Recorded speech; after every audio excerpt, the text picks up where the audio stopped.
সিন্দুক নাম শুনলেই আমাদের চোখে ভেসে ওঠে অজানা রহস্যের ছবি। প্রাচীন আমলে জমিদার বাড়ির অন্ধকার ঘরে রাখা ভারী লোহার সিন্দুকগুলো ছিল ধন সম্পদের ভাণ্ডার।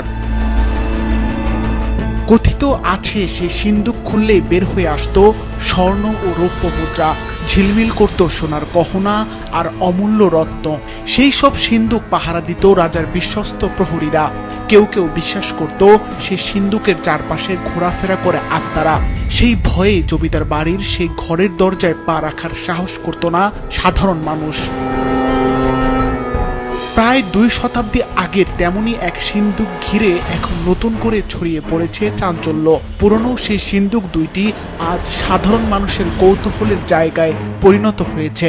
তখনকার নায়েবরা ওই টাকা পয়সা রাখতো ওর ভিতর, এই হচ্ছে সিন্দুকের। ওই সিন্দুকের ভিতর নায়েব সাহেবরা এই খাজনা যা নিত নিয়ে ওখানে রাখতেন। পরবর্তীতে সপ্তাহ পরে ওখান থেকে খুলে ওনারা ব্যাংকে জমা দিতেন।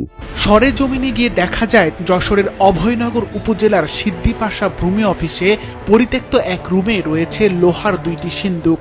এক সময় স্থানীয় জমিদাররা সেটি ব্যবহার করলেও সময়ের সাথে জমিদারি ব্যবস্থা বিলুপ্ত হলে সিন্দুক 2টি পরিত্যক্ত হয়ে যায়।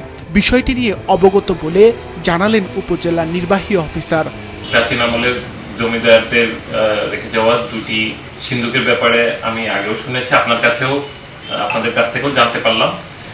এগুলি ভবিষ্যৎ প্রজন্মের দেখার জন্য, তাদের এই বিষয়ে আরো জানার জন্য আমরা এই সিন্দুকগুলি যথাযথভাবে সংরক্ষণ করার যে উদ্যোগগুলো নেওয়া প্রয়োজন, আমরা অচিরেই সেই উদ্যোগগুলো গ্রহণ করব।